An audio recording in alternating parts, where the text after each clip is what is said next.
Hello, listener. So, you like scary movies? Well, it is a creepy night, and with all those crazy lunatics out there, well, you really shouldn't be alone. Ooh, you look so freaked out right now. Now I suggest you listen very carefully. Subscribe to ClassHorrorCast, or I'll gut you like a fish. Enjoy the show. I'll be watching. Welcome back to another episode of ClassHorrorCast. I'm your host Aran, and on this week's episode I'm joined by two incredibly talented people. Dave Alexander and Mark Pollesel, the co-creators and writers of the fantastic Untold Horror book. Co-owner of Rue Morgue magazine and former editor-in-chief Dave has a vast knowledge of the genre and its inner workings. Alongside Mark, who as well as writing for many projects runs a very successful Capital City Championship combat. These two creators have the desire to build the brand of Untold Horror into something we have never seen before. They share some amazing stories about George Romero, to Dave's involvement with a huge horror IP, and the vision they both see for the future. You won't want to miss this episode.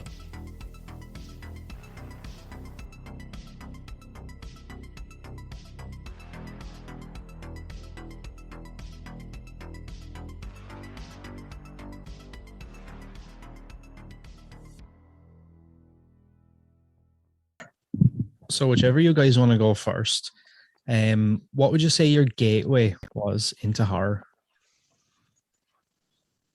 You can go first. Just like I'm plugging in. Okay. Wow, man. I mean, I guess it's sort of a gradual thing. If you really go back, it would be dinosaurs. Probably when I was a kid, getting toy dinosaurs, and dinosaurs were like the monsters that you were allowed to engage with as a child because it was right. They actually existed. So it was like this weird kind of loophole. And then I think Halloween decorations was another one. Specifically, we had this picture of Boris Karloff as Frankenstein's monster. And I was too young to see the movie, but I was fascinated by the image, and it, repulsed me and attracted me and scared me and intrigued me all in equal measure. And so I just needed to know more. And eventually I was allowed to watch a double feature, the original Dracula and Frankenstein, that my parents taped. And I ended up watching those over and over again. And, it just kind of built from there. And always just, like a lot of kids love drawing monsters, and, stories about monsters. And when the book fair would come to school, if there were any books about monsters, I'd be all over that. And, that's kind of how the trajectory went for myself. How about you, Mark? Yeah. The dinosaurs mentioned, like, I've never connected the dinosaurs idea, but definitely, I think like a lot of, I don't want to generalize, but a lot of young males at some point really get into dinosaurs just because they're these larger than life creatures and they're really cool. So I was born in 83. So around that time would have been Universal's 50th anniversary of I guess like Frankenstein. And they were really big celebrating through the late 80s, early 90s, I remember. So I remember the Universal monsters being everywhere at that time, but also the other big thing was Ghostbusters. And that would have been like, when I was a kid, I remember the dragon I'm chasing as a horror fan, I think was the librarian ghost scare that I saw probably 3 or 4. I remember that moment, get her. She turns around. I remember jumping up and diving behind the couch and like running in another room, but then also falling in love. And it just, thankfully for me at that time, every Saturday morning cartoon was a commercial for something. And thankfully there was the real Ghostbusters. It was just that with the Universal stuff. And it was everywhere for, if you wanted it to be as a kid. And then just like Scooby-Doo, one version or another was always running. And the other, and that, yeah, like Beetlejuice. I saw that when I think it was 4. Now in hindsight, like I would not take my children to see Beetlejuice, but I think anything that my parents saw that was like quote unquote kid friendly or something like fun, like Ghostbusters, was like Private Eyes, the Don Knotts. Oh yeah. Okay. Knotts movie, Private Eyes, or Haunted Honeymoon, or just these PG rated, sort of cheeky horror comedies. Like I couldn't watch anything R rated or anything like that. But like through the late 80s, early 90s, when I was a young kid, that was the stuff that I couldn't get enough of. And it was always nothing in color. Nothing like if I was watching a movie, like a serious horror movie. So that again led me to the Universal stuff, or the early Gods. Oh, the Godzilla stuff wasn't color, but like, yeah, I think so. What you're saying is your parents would kind of allow stuff if it was in black and white because they knew it would be nothing too racy. Yeah, definitely. And I never got into Hammer, and I think that might have been one of the reasons why. Like I probably could have picked up one of the many Frankenstein movies on the shelf of the video store, and it would be like, it would say not rated. I'm pretty sure most of them were unrated here anyways. And like, just not, I couldn't take those ones home because we didn't know what was those. And then another one, sorry to keep going on, but seeing the Monster Squad for the first time. Yeah. Seeing that, my first PG-13 movie, I remember my mom letting me rent it and sitting in my grandparents' basement, and they didn't notice this new rating saying PG-13 on it, but they saw the monsters. And I remember the opening sequence with like Dracula coming out of the crypt. Yeah. And my mom being like, "What is this rated?" I'm like, "Please, can I keep watching, please?" But I think what we're sort of saying is we were from a generation that had access to VHS tapes, and it was the Wild West in a lot of ways. You could get away with seeing stuff you would never be allowed to walk into a theater and see. Half the time your parents didn't really understand what you were renting and assumed that the people running the video stores or the corner stores were responsible, but they often weren't, and you could get away with watching all kinds of stuff. And I think you mentioned Private Eyes, and here's the weird thing. Somebody asked me 2 days ago, what movie have you seen more than any other film? And it's Private Eyes, the Don Knotts and Tim Conway one. I got obsessed with it as a kid. I was allowed to watch it because it was like a PG movie, but it has a monster in it, and it has this haunted dungeon kind of vibe, and these skeletons. And so that was actually a huge one for me. I watch it over and over again. I must have drove my parents nuts renting it from the video store over and over again. They supported that video store through that one movie alone for probably like a couple $100 over the years. There's another one with Sherman Helmsley. What's it called? Ghost Catch. It was another one of those ones that was in that. Yeah, something zany, spooky right? Castle, not overly heavy on special effects, but there was spooky ghosts, busty women, like all these like silly jokes, really bad humor. But I just remember devouring those. But yeah, Private Eyes. Yeah. Anyways, Aaron, that's the longest answer imaginable to that question. I think it goes to show how excited people get about talking about their horror lineage. So thank you for the question. Yeah, and it's good. I like that. And it's just, he had mentioned there about certain style of movies you wouldn't show your kids or younger generation. And I find that so funny. I have a 7-year-old, and recently I was kind of introducing him to like the 90s Addams Family movies and things like that. He loves Home Alone, all those kinds of movies. And while not the same, but I can remember a couple of weeks back sitting there rewatching these again. And like as a kid, like I watched these thousands of times, or as a teen or whatever you want to call it. And now sitting there with him while we watch him, I'm like, wow, I'm actually really uncomfortable. I didn't realize how much stuff, even something like Home Alone, I didn't realize how like the reference pervs and different things in it. I'm like, God damn, you would never get away with that now. No, not at all. It's like you could get in trouble if somebody found out you were showing kids some of the movies we devoured. Yeah. It's crazy. So growing up then for both of you guys, what was the dream? Was there anything in particular? Did you always want to be involved in film, in the genre, or did you have other aspirations growing up? I always kind of liked artistic stuff and creating things growing up, whether you're drawing or making collages, or you put on puppet shows as a kid just to keep yourselves entertained. but it wasn't really until I took a non-credit film course at university that I really gravitated towards film. I always loved watching movies, obviously, and would rent stuff, but I'd never looked at it as a field of study, I guess. And I really got into that. So I took film and media at the University of Alberta in Edmonton, and got into making films, did some short films that won first prize at the local film festival. And that you get bitten by that bug, and that that really kind of spurs you on into the harrowing world of filmmaking. Which, I don't know, maybe that was a bad thing. Maybe I should have just got into real estate. And then just finding sort of like-minded horror fans. I didn't really have anyone in my life growing up. I didn't have an older brother or an older cousin that could introduce me to this stuff. I kind of had to discover some of it on my own. And it wasn't until I was in my 20s and I was working at a video store, and I met another guy. We became great friends, and he introduced me to a bunch of horror films. At the same time, I was going to university. So I really gravitated towards researching and writing essays about horror films, because there wasn't much out there at that time, and there wasn't a lot of people doing it.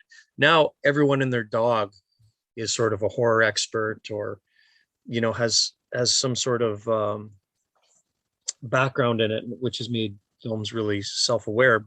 But back then there wasn't as much in it. It made things really exciting and fun and a little bit pioneering, I suppose.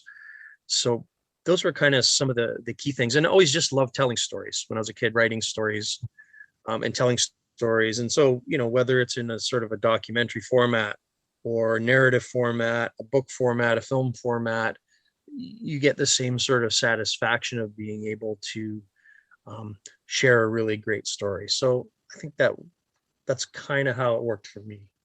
How about you, Mark? No, I mean, like, I remember, now that you're saying those things about writing stories and putting on those things, I remember as a kid, like getting those books about like monster makeup or something, and then gathering my family around to be like, look, I'm going to do this transition from Dr. Jekyll to Mr. Hyde behind the counter, and just putting on a little show.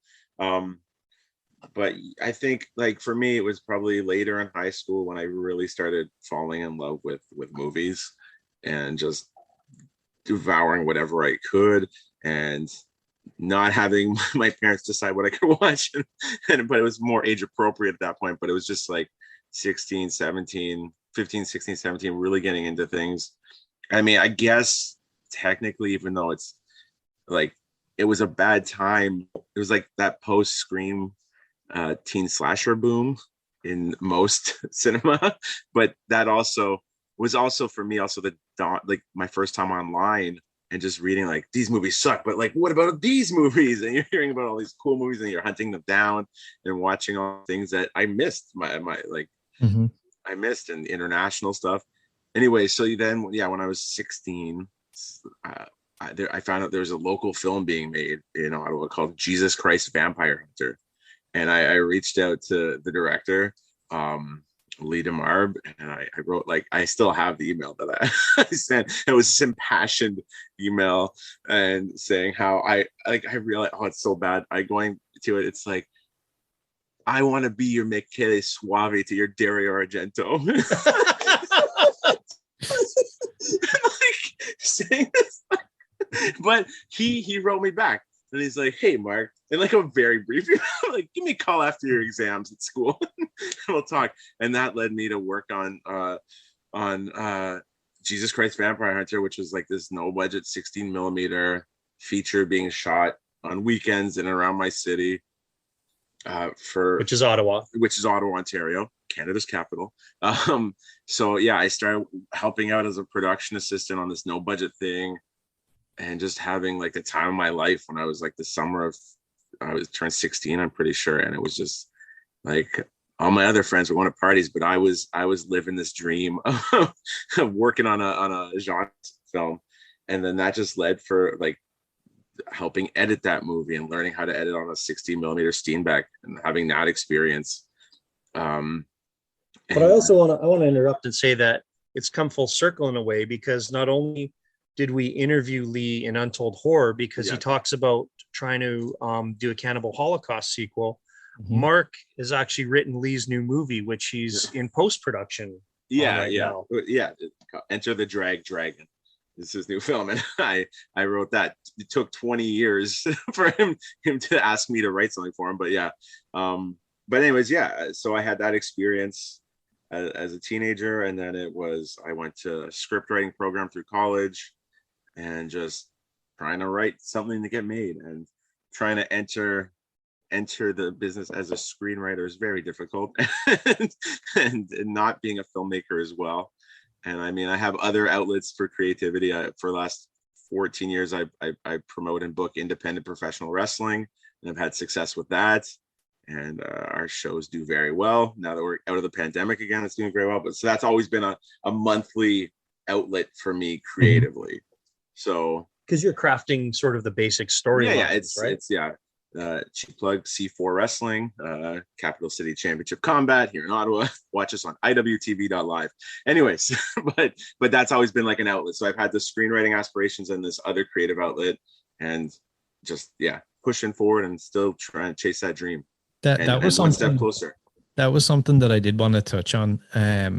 You obviously have a passion for storytelling and pro wrestling as well.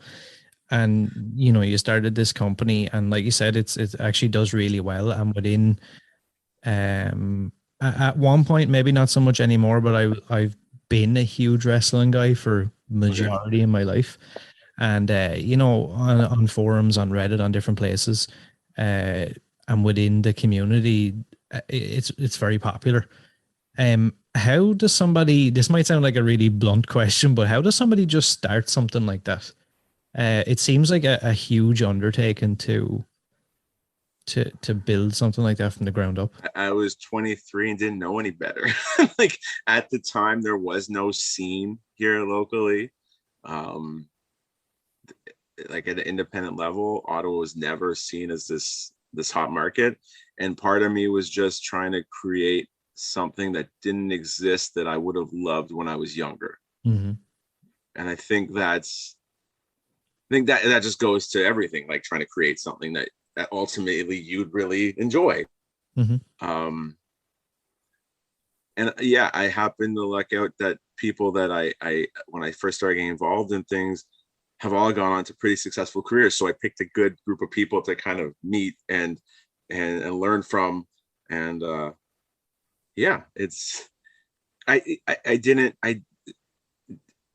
not knowing any better is really the easiest answer to doing it. like there were the anyone who did run shows around here would obviously didn't want me doing it because it was their kind of little thing. Mm-hmm. And I was not trying to do it in line with the way they did things, and I was trying to do something different. So let me ask, did you have any really well-known professional wrestlers come through in the beginning of their career? Yeah, tons. I feel weird talking about this on this interview, but it's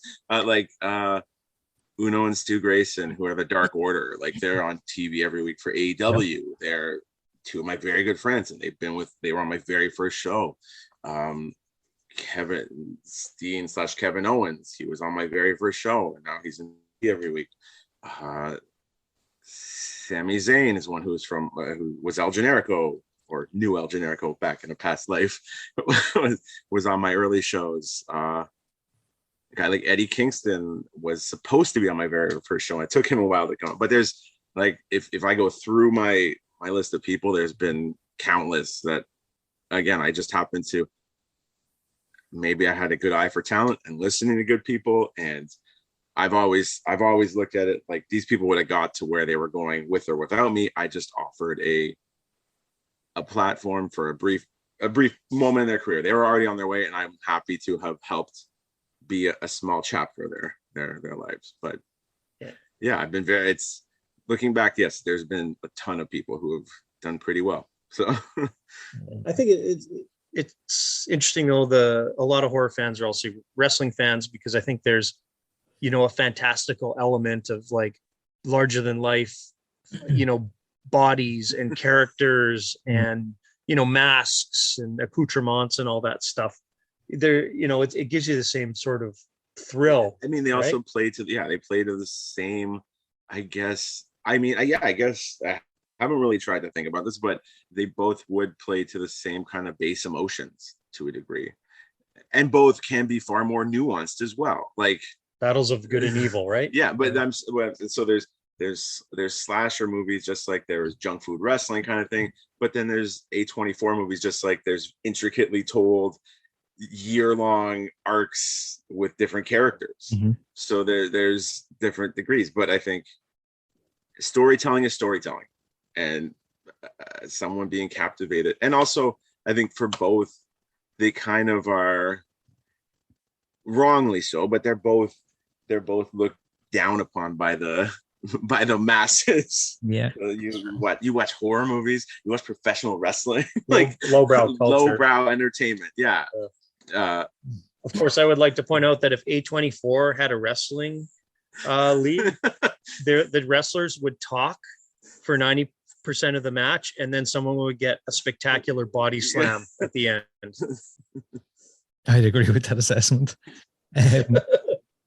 Dave, a lot of people, which I was surprised to find out when I had mentioned that I was going to be chatting with you guys, a lot of people didn't know that you had a very big role and played a very important part in Rue Morgue.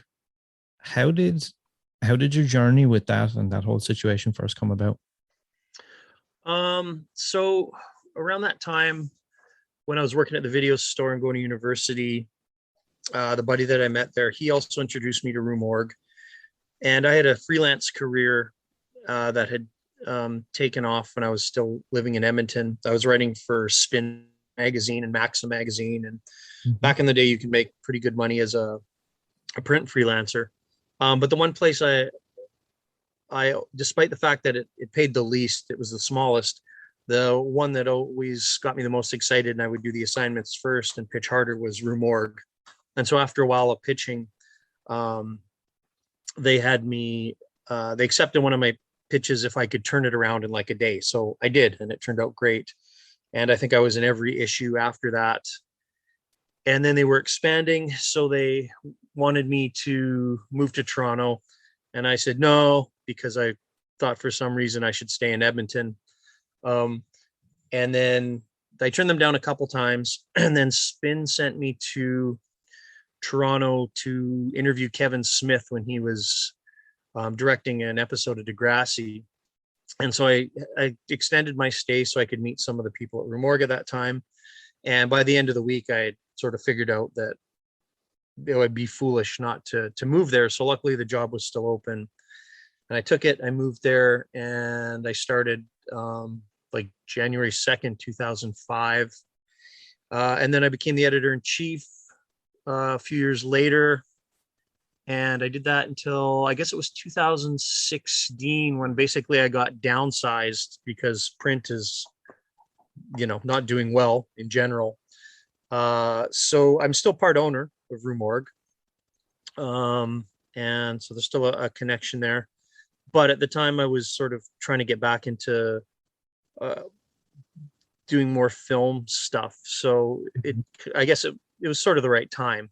It just forced me to pursue working on film. And then one of the last projects I did through Rue Morgue was I wrote my first book. Creature Features, a movie monster, Movie Monsters, a creature feature companion. That backwards. So, and I got to kind of go back and talk about some of the things we're talking about, like, the love of monsters and where it comes from and stuff. So, yeah, that's kind of how that cycle went. And yeah, we did a lot. It wasn't just, you're not just editing a magazine, you're writing a ton of stuff. Mm-hmm. You're programming conventions, hosting and programming monthly movie nights, meeting all kinds of people. And so all that was helpful when interest in doing horror documentary type stuff really became front and center. I was able to draw on a lot of those relationships I had to help with doing Untold Horror stuff. Yeah. And like you said, you had you kind of started out doing a lot of freelance work. and different things like that. What advice would you give to someone who wants to work within that realm with a specific, I guess, focus on horror movies and the horror genre as a whole? Nowadays, for somebody to have aspirations to even be involved with Rue Morgue's website or Dread Central or Bloody Disgusting, these I guess AAA names within the horror genre, what advice would you give to somebody who's looking to try and do something like that?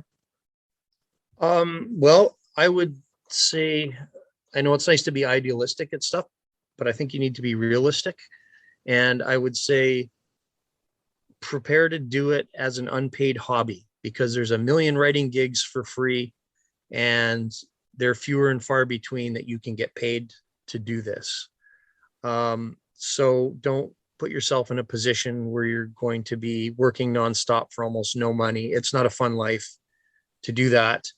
Instead, get another job that you like or something that's adjacent, and then do some horror journalism on the side. And maybe if you're lucky and you find out that you absolutely can't do anything else with your life because you're so passionate about it, you'll be able to get one of those few jobs.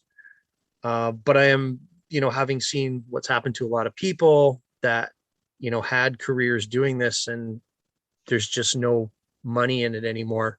Mm-hmm.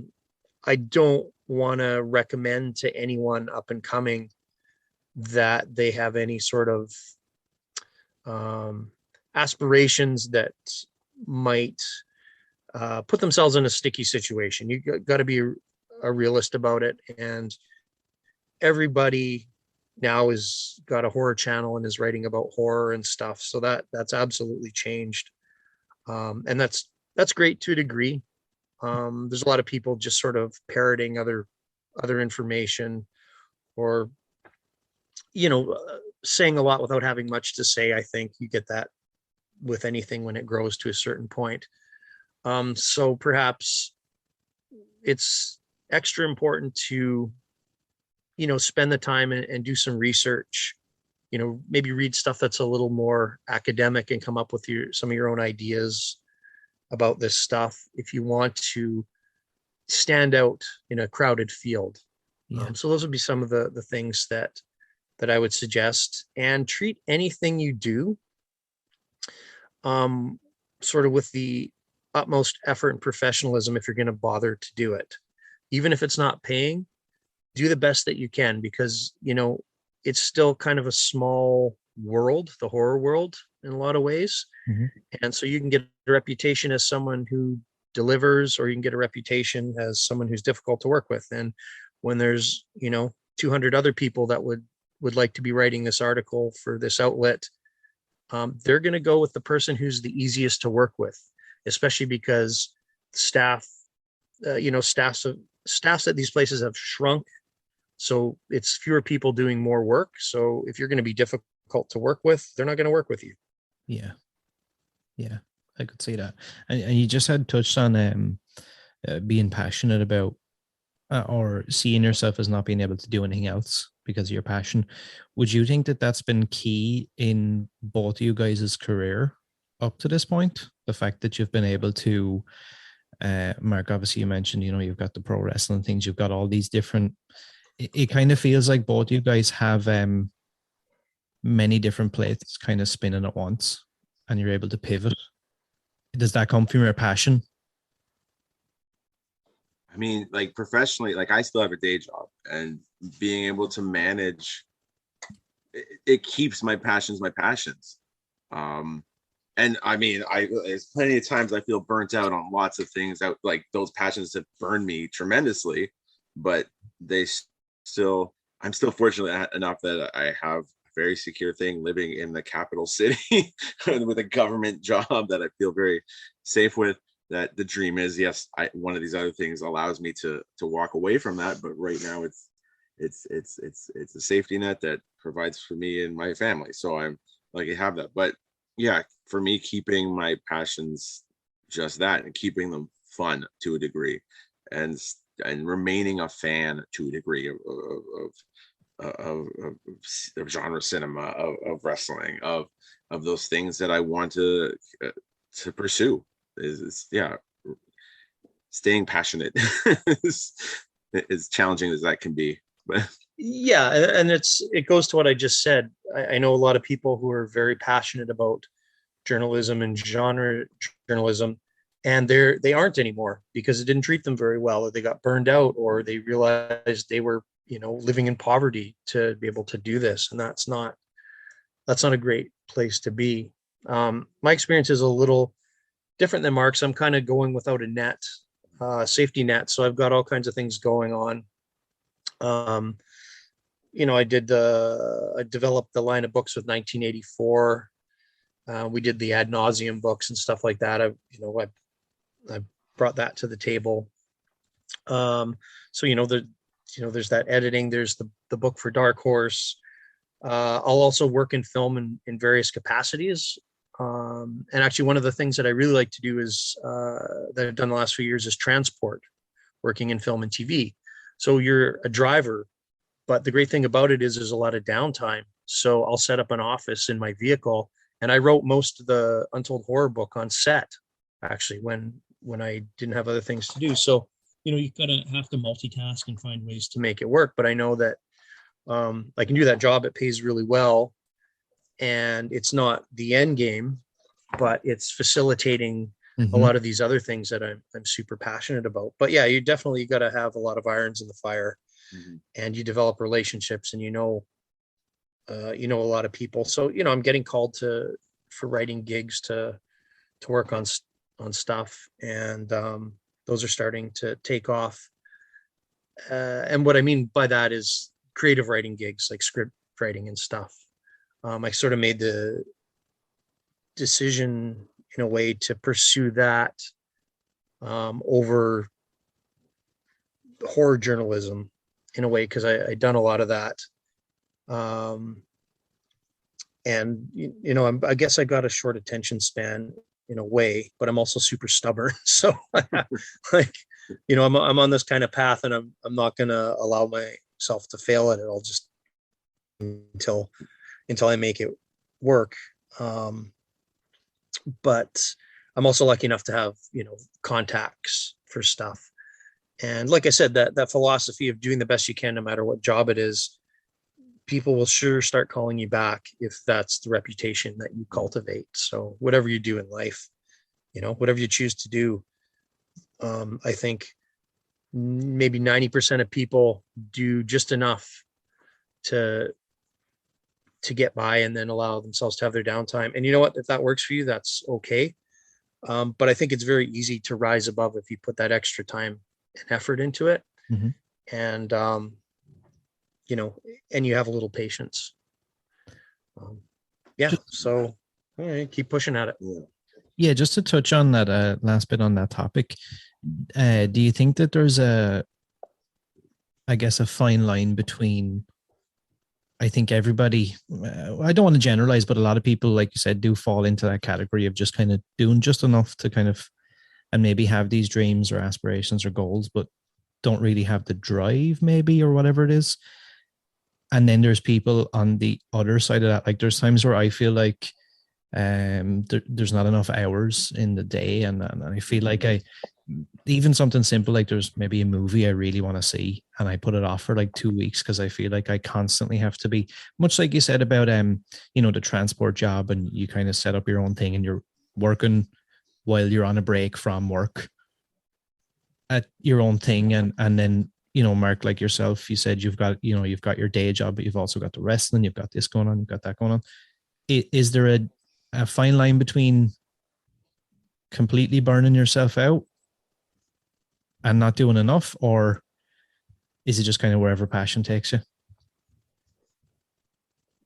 I mean, I think I've faced burnout a couple of times, given the pandemic, given the young children, given frustrations with, like, as I said earlier, trying to write yourself into a job with filmmaking is probably one of the most difficult entry points you could have. I mean, everyone thinks they're better. They can do a better job than you, even though they can't. Like every other job thinks they can do it without you.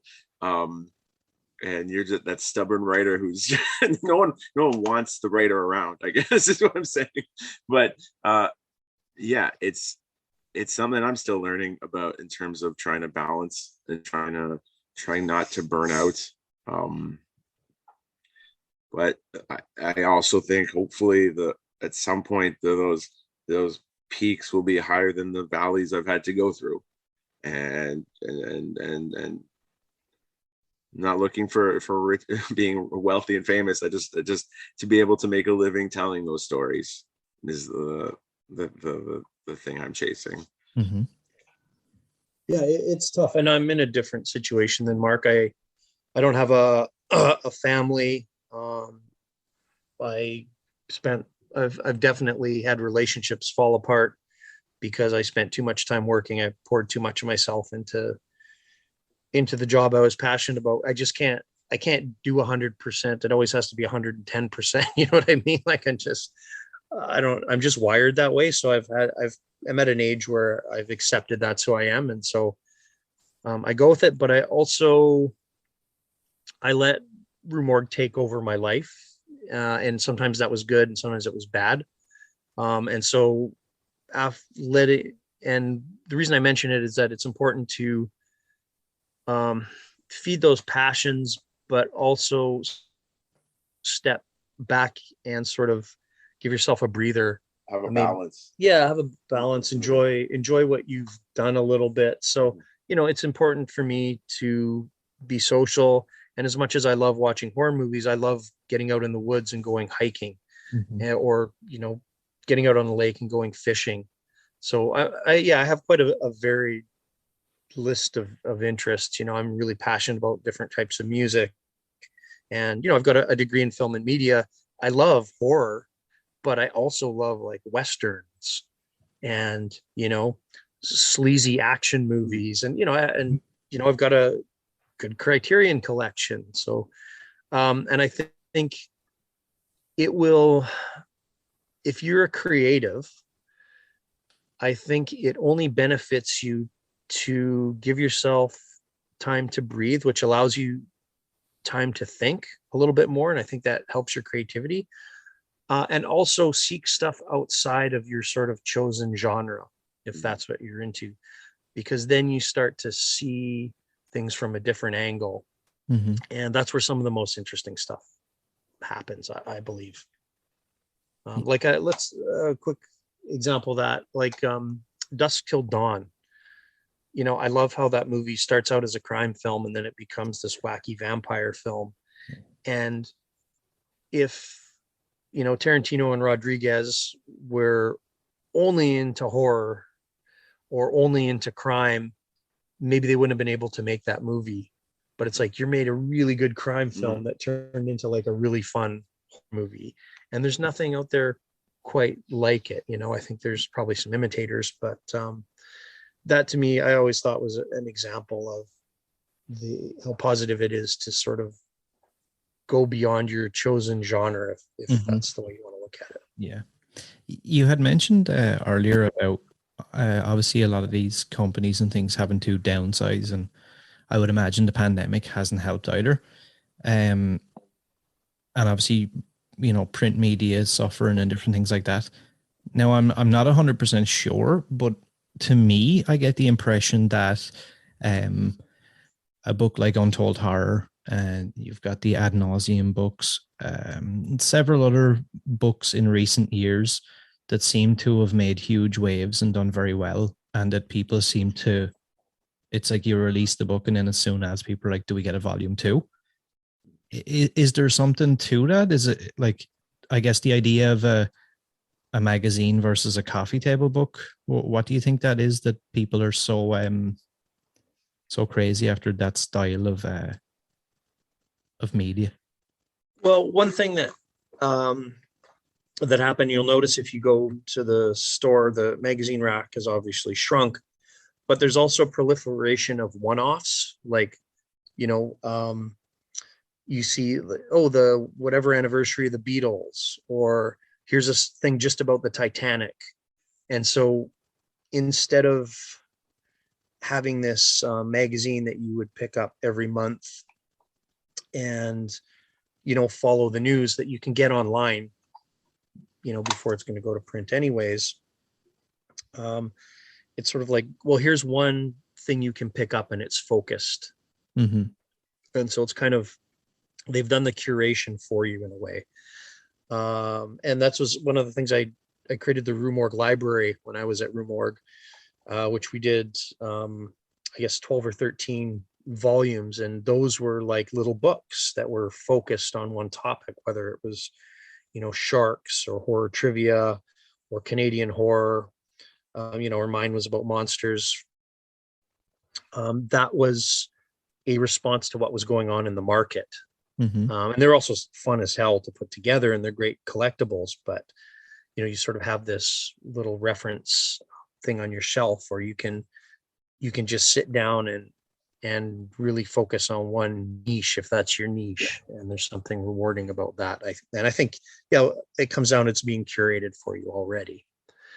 So there's that. And then of course, if you look at like the book of coffee table or the World of Coffee Table books, the margins aren't big on that for most companies, right? So you need to try to get as many out there as you can, or find a way to get the printing costs down, or just put out a lot of material in order to be sustainable.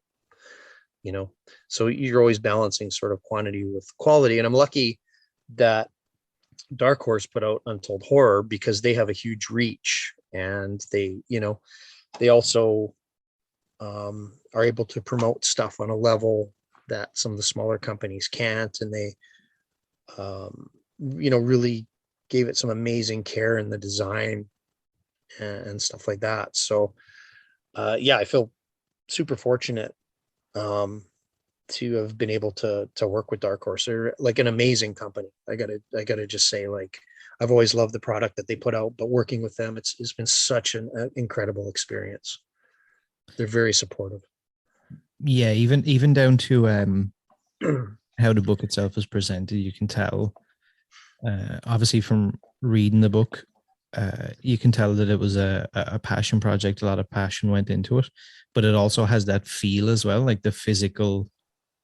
You can tell there's a lot of love in it. Obviously, unmade movies, rumored scripts, different things like that are obviously big business. It seems now that a lot of people seem to be getting more and more into that. A question that I've been asked about 20 times over the last week is, will we see a volume 2? Is there plans to make this into a, like you said, maybe like a collectible series? Is there more to do? Well, that's a great question. It's a brand we've been trying to build for several years now, and the books we've had more luck so far with the books. We had this is technically the second Untold Horror book. The first thing that Dave was really responsible for getting out there, Untold Horror, was the Little World of Humongo Bongo, right? That's the correct title? Yeah. Which is a George Romero children's book that was only ever published in French in the 90s in Belgium, right? And you discovered that this had never had an English pressing. And so within the first year of us developing Untold Horror, you managed to get it published. And I mean, it's for the hopefully future Untold Horror completists. That's the first the first Untold Horror, unofficial Untold Horror release. But no, it's something that continues to develop, and it's a brand that we're both have given several years to, and there's a lot we still want to do with it. The book was not the first medium that this was supposed to come through. Yeah. Well, I can give probably what we need is the backstory on it. So Untold Horror started at the Fantasia Film Festival, which is in Montreal every year. Mark and I both go there, and so we were there, and there's screenings and parties and stuff. And the one night we thought, you know what, let's just take a break from the party. Let's go somewhere and just chat ourselves and start chatting about, going to these, there's a film market there, right? And people are pitching these ideas and most of them never get made. And that kind of sparked a conversation like, well, what ultimately happens to this stuff? And then I started talking about how at Rue Morgue, we would report on things that would never get made. And it was this kind of water cooler talk. Well, what about this legendary scene in The Exorcist 3 where the priest has his own decapitated head on his lap? There's a still of it. Whatever happened to that? Will it ever get put out? And the Cabal cut of Nightbreed, and so alternate versions of things that exist, but then also the rumored versions of films that were supposed to be directed by somebody else. Like I think we did a news piece on how Eli Roth was going to direct Cell, the Stephen King story, years before it actually became a film and he wasn't involved with it. So stuff like that, and we started talking about it, and that was the genesis of it. Mark came up with the title Untold Horror, which just loved immediately. And so then we started working to develop it. We brought in Kevin Burke, who did the documentary 24 by 36, a movie about movie posters. Is a friend of ours as well, really good filmmaker, great editor. And so we wrote shooting stuff for it. And I happened to, have a line on through Rue Morgue, a lot of, sort of these well-known filmmakers. And one of the great things was this is something that most of them had never been asked about. And some of these things were their passion projects and they were excited to talk about it. I think the first interview was with John Landis. He happened to be in Toronto and he had like amazing stories about how he was supposed to do a Creature from the Black Lagoon remake in the 70s and how that fell through and it was tied up with Jaws 3 and, Joe Dante was involved with that. And there was this story about this weird domino effect that had happened that killed a bunch of projects and like a fascinating story. And so we had some stuff like that and we got some clips edited together and we went to the film market. I don't know if it was the next year or the year after. I think it was the next year. And we pitched it. And we'd never pitched anything in a film market, but knew Fantasia really well. I'd been on juries and friends with the programmers and covered it through Rue Morgue and et cetera, et cetera. So they took a shot on these guys. And I think we were the first or second TV show that they ever allowed to pitch. We were the first pitching. So yeah, we were pitching an Untold Horror documentary series. Yeah. And we were the first in the Frontiers market, which is Fantasia's international co-production market. We're the first TV pitch they brought in. And at the same one, they brought in Kayla Janice's House of Psychotic Women, which she was trying to develop as a TV show at the time too. So we were the first, us two were the first ones. And it's, yeah. So we've experienced plenty of untold horror in the development of Untold Horror, and it's the cruel irony that I feel we have to suffer through before we can see it onto the other side. So what Mark's talking about basically is that we had a really good response for it, and a bunch of companies were super interested in the idea. And we went with one company, and they didn't really have the experience working in TV that they kind of led us to believe. Mm-hmm. And so there was time they had an option on this on Untold Horror, and there was, time would go by and we wouldn't hear anything. We're kind of wondering what the heck was happening. So then I got in touch with a filmmaker named Tim Sullivan that a lot of people will know. He did the 2000 Maniacs remake, and he's worked in horror for a long time, and that led to partnering up with the Wolper organization, and they're on the Warner Brothers lot. They're affiliated with Warner Brothers, so they had it for a while, and they were pitching it. That's something much bigger. Bigger like than we ever envisioned. Yeah, this huge thing, and it was being walked into Netflix and everywhere. Everywhere. But instead of a documentary series, it'd be grown into this giant $50 million behemoth that was like, yeah, but we just want to tell these stories. And then it's like, oh yeah, there's this documentary portion of it, but then we want to get all these things, other things made. Yeah. So anyways, it's kind of, long story short, it's had that sort of journey where it was being pitched as different things that weren't quite what it needed to be. And then the pandemic hit and that put everything on pause. In the meantime, I mean, we have about 30 interviews. 40 interviews shot. Yeah, 30 or 40 interviews shot. You know, like really interesting interviews. Like we got Romero's probably his last on-camera interview. In depth. Yeah. Like his career of unmade things. Yeah, 2 hours of him talking about his unmade stuff, and he wanted us to come back and do a second interview, and then he got sick. But we were able to interview a lot of his collaborators, Tom Savini, Greg Nicotero. Got to be friends with George's wife. Sue is one of the most lovely people, and she had us over to the apartment after George passed, and we interviewed her, and she showed us some of the stuff in his office.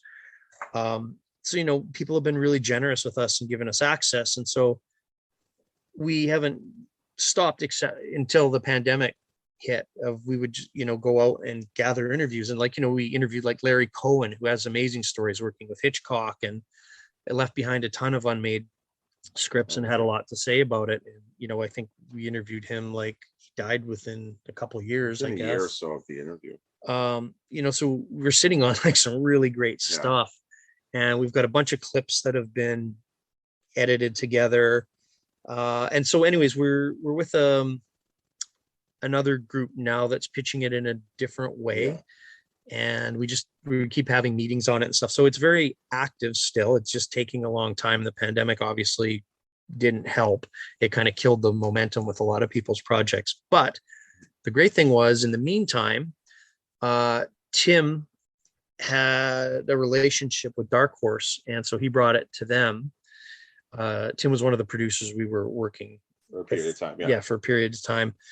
And so that's how it became. It didn't start as a book that then could become a series. It started as a series that we were able to pull a book out of. And so some of the stuff in the book came directly from the interviews that we did on camera, and then a bunch of it were ones that I pursued after the fact, just for the book. And what it was based on is this is only a small fraction of the amazing stories that we have.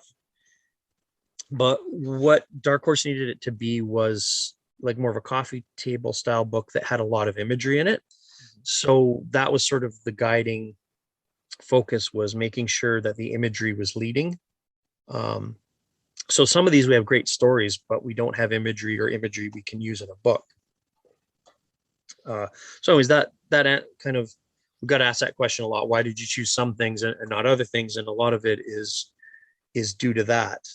And it took a lot of time and a lot of research to track some of these things down and get permission to use them and dig them up. But we found some pretty good stuff. I mean, the first book to publish, the Jaws 3 People Zero poster, and that was an odyssey of like email rabbit holes trying to find out who owned that and getting permission. Who owned it. Yeah. And ultimately we didn't even find out who the artist was. Nobody seems to know. It was done through there's guesses, but there's a company, like an ad company. But anyways, I mentioned that just to kind of give you a taste of the process of what we went through and why it is what it is.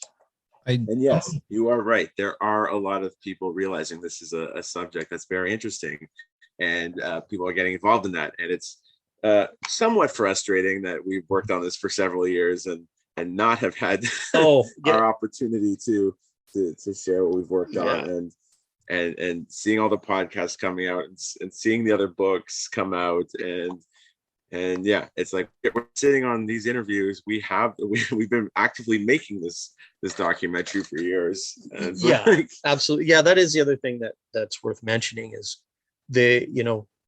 we met with some people who then went on and sort of took the idea and did their own things. There's particularly a podcast that we met with, that company, and then they just decided to kind of do their own thing instead of asking us. So that's the nature of the business, man. You don't have ownership of the concept of, talking about unmade movies by any means. And there were, blog posts and people writing about on the internet long before we came along. But that said, I hope we put things together in a way that is exciting and dynamic, and people would also like to see it on screen. Definitely. And there seems to be a real hunger for it, because I still get people asking all the time, like, why isn't this on Shudder? I can't believe it. Like stuff like that. Yes. Yeah, that was something I was going to mention. And I don't know if you guys feel the same, but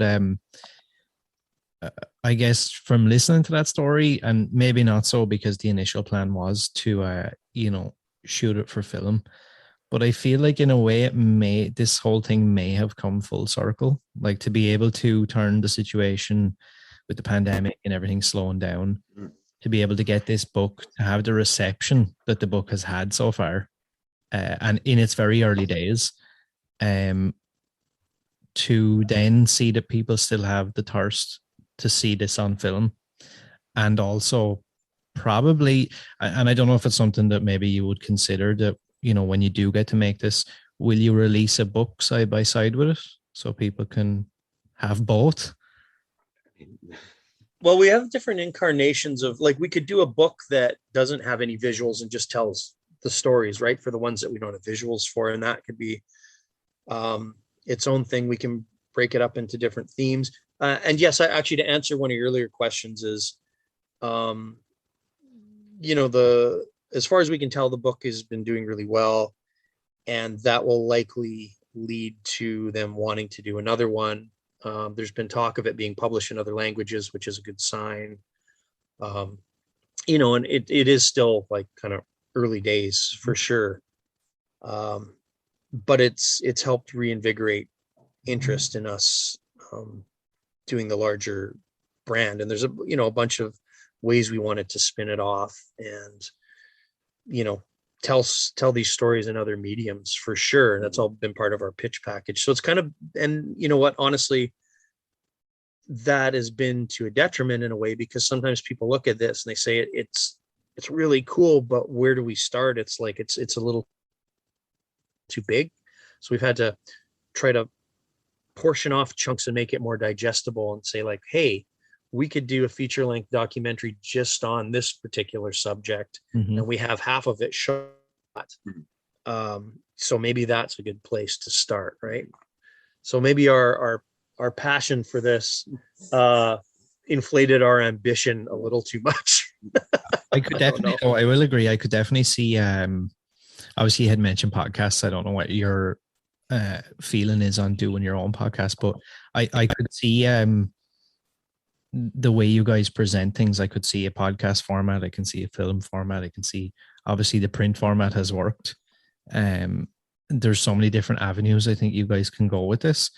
And I will say, I do definitely agree that people seem to notice these trends and kind of jump on it and try and do their own version. But I have to say, after having like a thorough read through the book and then subsequent flip throughs, it's definitely not a cash in. And I probably have an idea of some of the different things that you're talking about. It just doesn't feel like something that was made for the sake of, oh, you know what, unmade movie scripts and unmade movie ideas is a hot thing right now. Let's do that. This thing really is like, there was so many times, even who I would consider myself a connoisseur, I guess, in a way, where I was like reading going, what? I never heard, or I never knew this, or I never heard of that. And like you said, some of the photographs and the visuals in the book as well are mind blowing. Awesome, man. It's so nice of you to say that, Aaron. It means a lot, because it, like, absolutely, like we said, it started with a conversation between two like really passionate, nerdy horrors. And one of the things is being at Rue Morgue and doing interviews for stuff over the years, and talking to a filmmaker that sort of mentions that they were working on this other project. I'm like, whoa, wait a minute. What, you were working on that? Like you had a version of The Creature of the Black Lagoon that you wanted to do. Let's talk about that. And even though it wasn't for the main article, I got so interested in it. But just the idea, I think anyone can relate to, that you know, people have these passion projects, and there is, when it comes to film, there's so many things that can destroy them, or, you know, twist them into something that's not what they should have been, not what the creator intended to. And the reasons behind those is, and I hope that shines through in the book, is that sometimes it's hilarious, sometimes it's really heartbreaking, sometimes it's just absolutely fascinating and bizarre, and sometimes it reinforces, like, you know, the cliches of like the suits in the boardroom coming up with terrible ideas and killing something. But those stories, I find they're super exciting, and one of the reasons for it is because the creators behind that stuff are really passionate about it. And one of the things we've always said with Untold Horror is sometimes you can learn more about a filmmaker by the stuff they didn't make.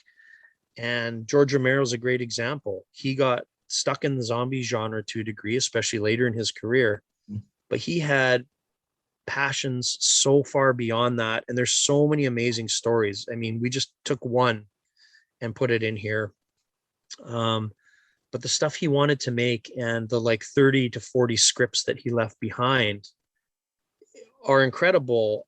And it comes back to the idea of passion. You know, Sue was telling us about his writing process. He would just get on something and she would have to make sure he was eating and sleeping. He would drink cheap scotch and just write nonstop for days, then kind of float something out there. And if it didn't get traction, he'd move on to the next one and start writing it, because he was so passionate about writing and telling these stories that at a certain point, it became more important to him to just be able to get them out, to just bring them to life, at least on a page, than it was to take years of meetings and try to get some version of it done through a Hollywood studio or independent financiers or whatever. And that to me really speaks to his character and who he was. And I felt through interviewing him and people around him about the stuff he didn't make, Mark and I got a much different sense of who he really was as an artist, and a much more well-rounded sense of who he was as a person. And that's really satisfying, especially when this is somebody that you just love his work, and you end up loving him as a human being. We dedicated the book to George because he was really the guy that supported us on this, and he was passionate about the project we were doing. Like Mark said, we got his children's book published, and that was something we just wanted to happen. It didn't matter if there wasn't any money in it or whatever, but it exists. People can read a children's book that George Romero did, and most people don't even know that existed. And again, it shows another side to who this artist was that so many of us horror fans absolutely love. I mean, just go back a few episodes to when you interviewed Tal from Why Horror, Tal Zimmerman, who's actually one of my best friends. We live within walking distance and hang out all the time. And we shot a bunch of stuff with him for the doc. We went to and visited Romero's grave together in the necropolis in Toronto, and had a conversation about George. And I know I'm getting a little off the topic here, but I'm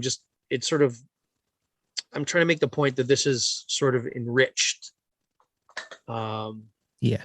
us creatively, and just, as fans in our lives, is getting to, or trying to tell the story, or getting involved with the story, or learning more about somebody that we just really loved and respected, and finding out that he was even better dude than most people know.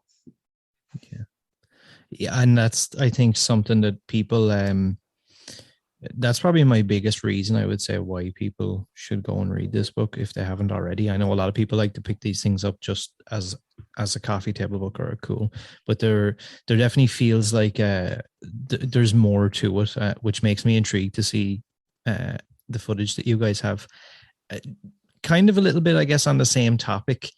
If you guys could write a book or a script within an existing horror IP, what would you choose and why?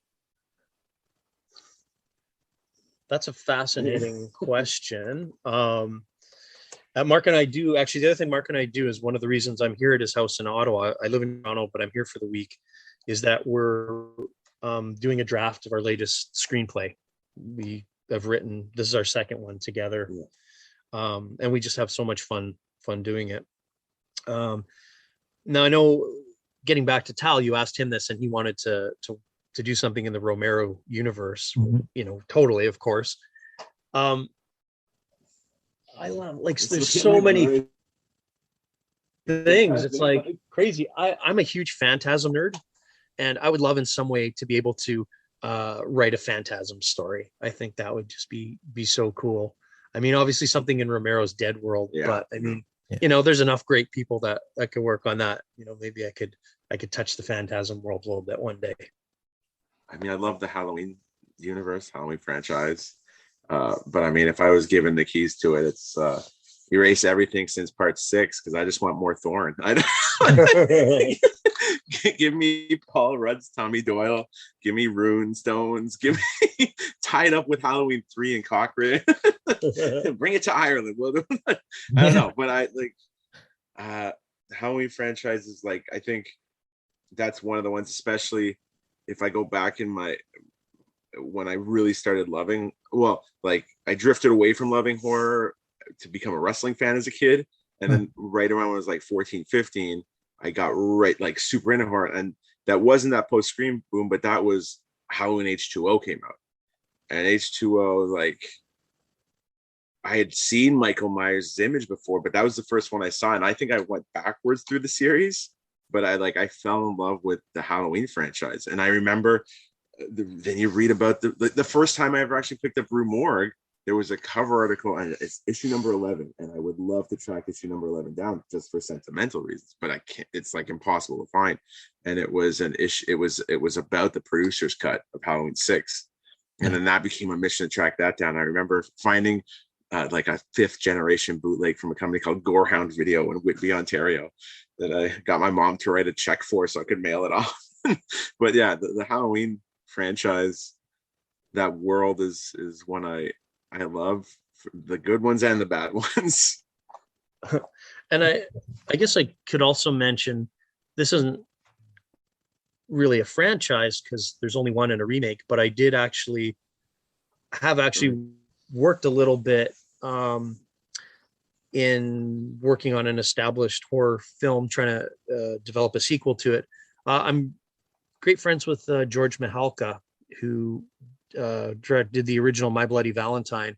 Mm-hmm. And George and I actually wrote a treatment for a sequel to it that I really dig. And I don't think I've ever talked about that publicly, actually. No. So you're getting a little scoop here. And ultimately, the rights holders didn't really seem interested in revisiting the world. But if that changes, man, we got a really cool follow-up to My Bloody Valentine, which is, as a Canadian horror fan, very close to my, heart, as it should be. I mean, it probably, having read it, you took without having the baggage of 10 other movies in between, but the David Gordon Green approach to Halloween and doing not a legacy sequel, but also something completely fresh, cool, and with it. So yeah. Yeah. So you go. There's my personal Untold Horror. My Bloody Valentine is in my top 10 favorite horror movies of all time. And I'm actually really surprised and kind of excited to hear you say that. I'm really surprised actually that they haven't revisited that IP more. I guess it's probably a good thing in a way, but even with the 3D movie we got in 2009, I mean, it's done extremely well, at least from a box office standpoint. I'm very surprised that they haven't went back to that franchise or IP. Yeah. Lionsgate, right? Yeah. I don't know. And George is, passionate about doing another film, and not just generally doing another film, but the particular story that we kind of came up with that was very grounded in sort of the gritty reality of this mining town and what life would be like there now, and how things could echo from the past. and bringing back some of the characters from the original. So yeah, I know you've got like the original creator that would love to do this. But everything comes down to money. If somebody were to want to finance it with Lionsgate, then I'm sure maybe it would happen. Or maybe they have plans for their remake sequels and they don't want anything muddying those waters. It's hard to say. You never know. One thing that I think you'll learn by reading Untold Horror, and one thing we've definitely learned by researching this and talking to all kinds of filmmakers, is that, the money holds most of the power in why things get made or changed. Absolutely. This is a business. And that's going to be the driving force. And then I think second to that is probably ego. There's a lot of like people's egos that destroy things, whether it's rights holders or like that guy in the boardroom that he wants to exert control over something that makes no sense. It's a weird world, man. It's funny when you say that there. It just instantly brought me back to one of the stories from the book about a certain somebody buying the rights to something that they didn't even necessarily want, just based off of the fact of not wanting the competitor to okay, yeah. I mean, that's we were talking about something sort of along the same lines last night, is studios that own the rights to things that they only can retain if they create something new every few years, which is why there's years worth of like really terrible Hellraiser sequels that exist only to preserve the rights. And you mean Harvey Weinstein wasn't a good person trying to hold on? Who knew? Only Hellraiser gave us a clue. Yeah, exactly. So yeah, I mean, it's just like, and that's kind of surreal to think that, you'd spend millions and millions pumping out what is crap just to hang on to the rights of something, when you could have, like, I don't know, given some of that money to like an indie filmmaker to make a really cool original project. But we went and saw Antlers in the theater last night. That's an original film, and it sure isn't doing as well as Halloween Kills, right? Because it's not an existing IP. And so like I said, it's a business and they have to make business decisions. Yeah, that's true. What are some of you guys, I don't want to say favorite horror films, and I always try and phrase this differently, I guess. You could call it a guilty pleasure or a comfort movie that you guys would stick on, in the background. Obviously, Mark, you had mentioned Halloween 6 and things like that. I would consider, not to me, but I love that movie, but to, I guess, the general audience, I would always be like, okay, I guess that has to be a guilty pleasure movie because most people don't enjoy it. Do you guys have any of those?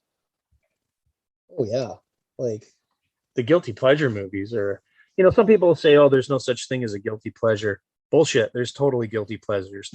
there's stuff I put on that I'll watch more than once, and I'll be like, you know what, I could have given somebody's, great independent horror movie a chance, but instead I felt like watching this really ridiculous film that I've seen too many times. And it's not a horror movie, but it's a disaster movie. I love, for some reason, The Day After Tomorrow, which is one of the most idiotic films ever made, but for some reason it just does it for me. It's because you love seeing the Americans get their comeuppance and they can't get into Mexico. They're turned away from the border. No, I just like that the cold is literally chasing people. I find it like so funny, man.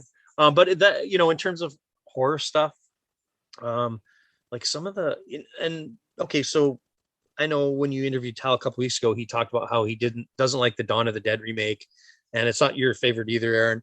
But I actually really love that movie, and it's one of those ones that Mark doesn't. But there's something about it that I can put that movie on anytime and kind of dig it. It's like, and I don't even know exactly what it is. Like, I know I love the Johnny Cash music at the beginning, and I love that it's not trying to be a Romero film, because that would, as a Romero fan, I would find that insulting. Mm-hmm. But yeah, I don't know. And that's such a fascinating question. That could almost be like, its own podcast episode. Why is this a pleasure for you. Mhm. And, because a lot of horror fans are rolling their eyes and questioning my credibility right now. But then some other ones are like, yeah, I like that movie too. And I'm not allowed to say that. You just feel how you feel about something. And that's one of those weird comfort movies for me. Yeah. I'm trying to think, like, not guilty pleasure, but yeah, I love the Halloween franchise, and one of the guilty pleasures in that is just buying every re-release that comes my way. Like right on the shelf is the parts 1 through 5, the 4K that Shout just put out. Yep. Even though I just have the Shout Factory box set right next to that, as well as over here I have the whole like the franchise first Blu-ray releases individually, and maybe like I probably have 8 copies of Halloween in different formats, like DVD, the TV cut on DVD. Still, I have VHS somewhere. I have at least 25th, 30th, 35th anniversary on Blu-ray. I have 4K on 2 versions of 4K. Do you have the Anchor Bay release with the tiny rubber mask in it? No, I didn't. But I just thought that was hideous. It is. It's ridiculous, but it's hilarious. It speaks to what you're talking about. Actually, Aaron, a much cooler answer. I would have thought about it more. That is like kind of one of my brand new guilty pleasures is Spookies. Oh, which nice. I just watched for Halloween again. Okay. Yeah, because that movie is just, it makes no sense, and it's like, got so many things wrong with it, but it's so endearing because it's just throwing everything at the wall. It's like, oh, okay, well, now there's a Spider-Woman monster. Like, why not? And if you know the Bill Hader character of Stefan on Saturday Night Live, that's like the ultimate Stefan movie where it says he's talking about, and it's got frightening muck monsters and little people werewolves and like all these just little crazy things. So, well, Vinegar Syndrome is perfect for finding quote unquote guilty pleasures. Like, oh yeah, Action USA is tremendous. Like, that was a blast, and they just dig up all sorts of things. It's like, well, I never needed this in my life, but I love it, and it's not good, but I just paid $30 awesome. for it. Yeah. Evil Speak is another one of my absolute favorite, like, goofy movies. Clint Howard is amazing in it. Anyways, we're getting off on quite a tangent, but again, it goes back to, like, you get 3 like passionate horror people in a room and you ask them a question like that, and of course it's going to blow up into something bigger. Yeah. I found myself at one point, I guess, I would have considered them older movies seemed to be a lot of my guilty pleasures. And then more recently, like you mentioned, The Dawn of the Dead. While I don't hate that movie, I can watch it, but just not as often. But then I find like Texas Chainsaw 03, the Sean Bean Hitcher movie, like these random movies that I don't really have any idea why.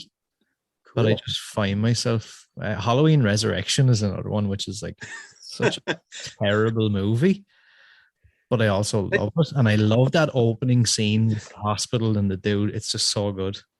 The one thing that I will say about Halloween Resurrection that I wish other sequels did was just take the idea of other people in Haddonfield and Halloween night with these other people. Like, the execution of Halloween Resurrection is very of its time and not good, because it's a combination of the cliches of a big hip hop star. As much as I love Busta Rhymes, it's just like, that's not what you want to see in there.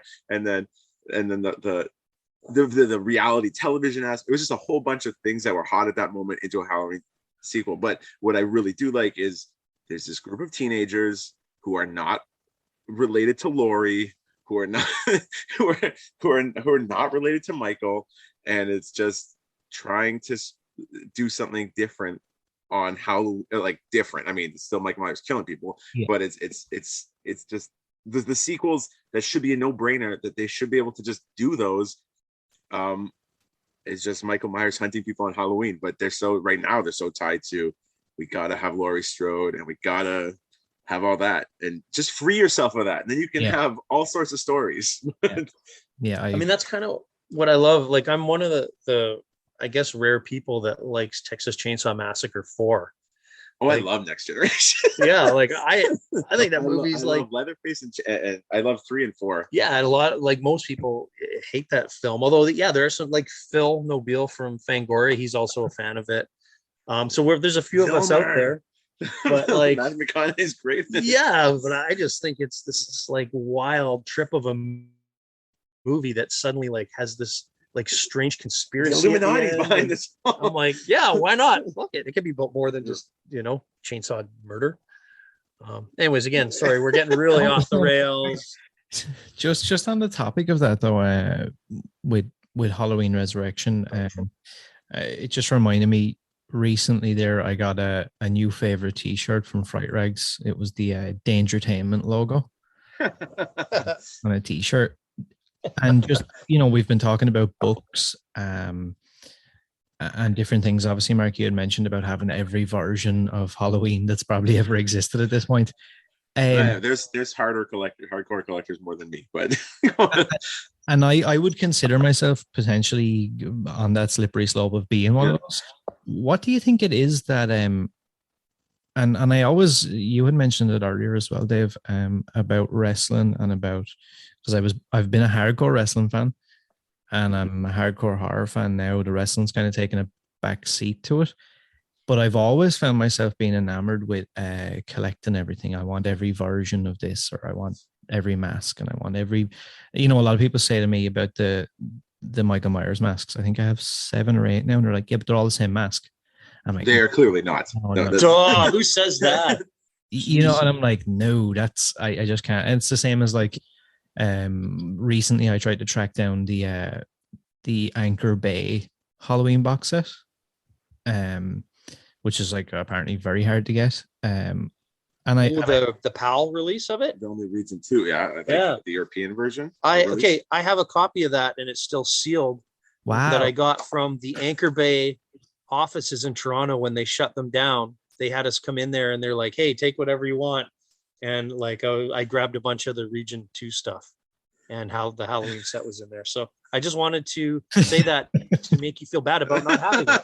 What do you think it is though that makes people want that stuff so much? It's physical, like I don't know. It's just having that physical tangibility. I don't know. It extends your investment in the universe, I think, basically.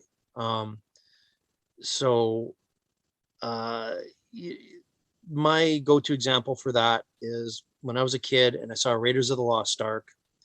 I was just in love with it, and I wanted to find a way to extend that feeling. Mm-hmm. And the way that I was able to extend that feeling, because back then I couldn't just watch it on demand again, and it wasn't like I was a little kid. I couldn't just go to the theater by myself and see it again. So I convinced my mom to get me the cassette tape soundtrack of it.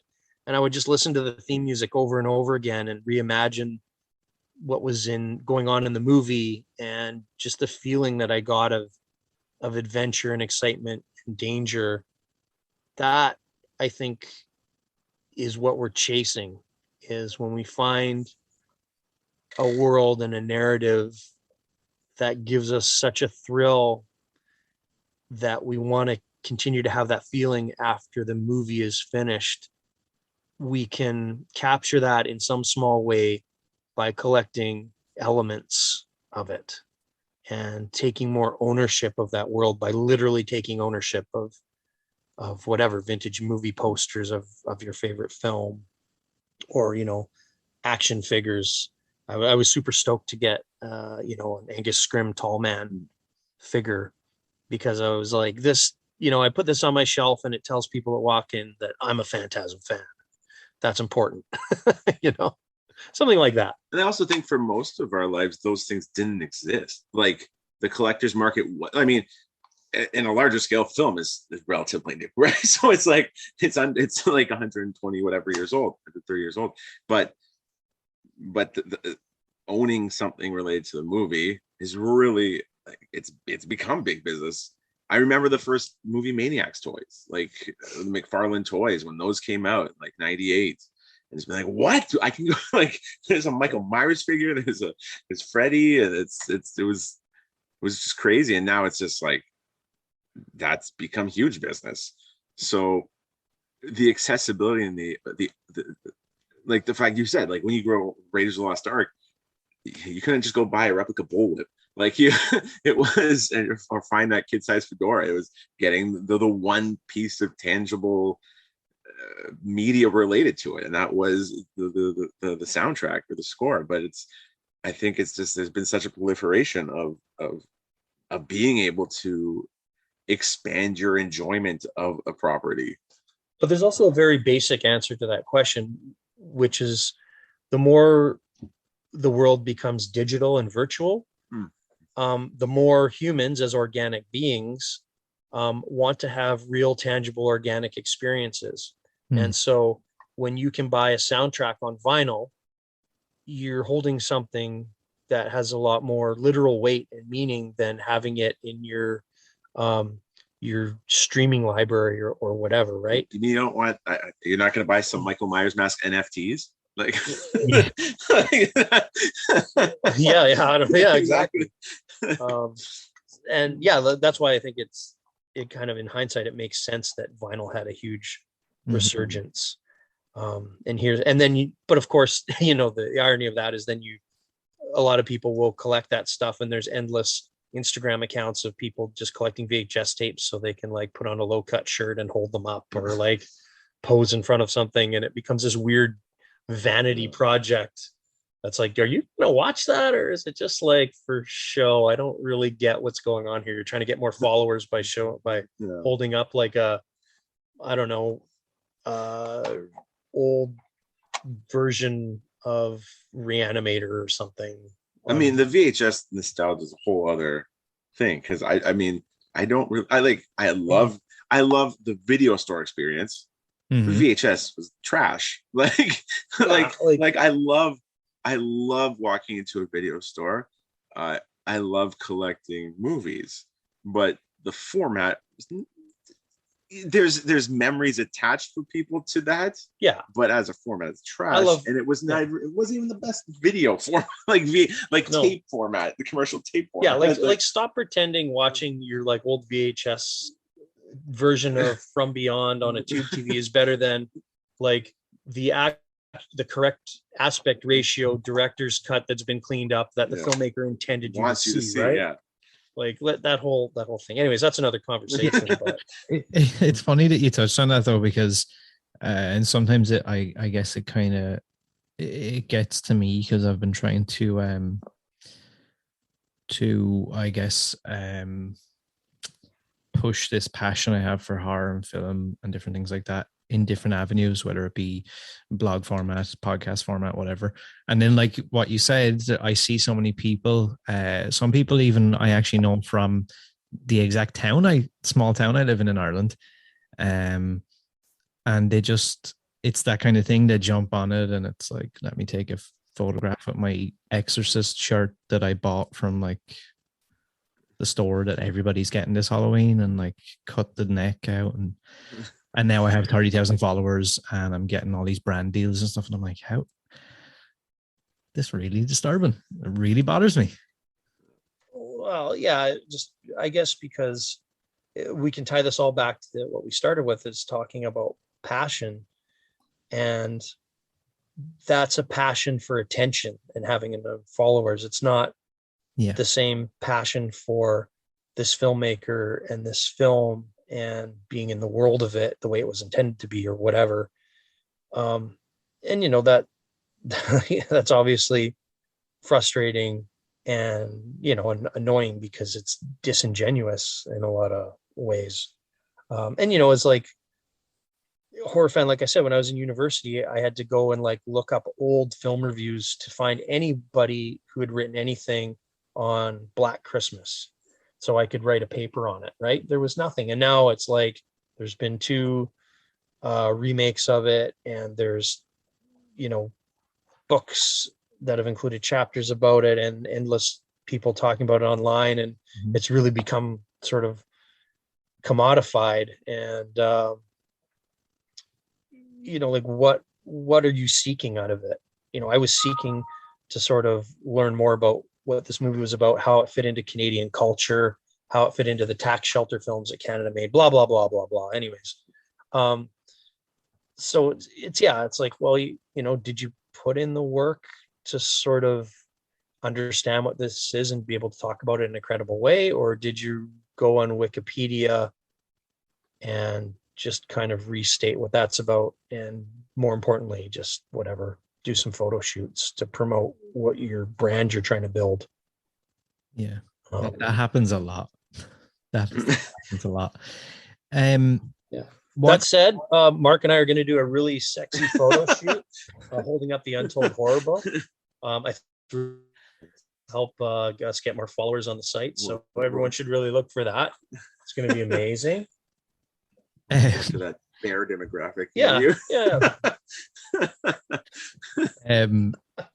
It's funny though, and it kind of ties into something I thought of earlier, was the fact that the book, and I think the brand Untold Horror, has kind of gotten out there a lot from what I can see. I keep quite active on Reddit and different places like that, and the book seems to have gotten everywhere with very little I don't want to say marketing, but it hasn't gotten this overly commercialized, mainstreamy kind of push. It seems like a very natural, it's like the community has taken this thing and just kind of, and that's who it was made for. Yeah. Like it's for the genre fan, it's for the horror fan, it's for that's one of the reasons we're doing Untold Horror. It's not, we don't want to just make a documentary about that's just one of the countless Blu-ray extras that are out there about a retrospective about these filmmakers.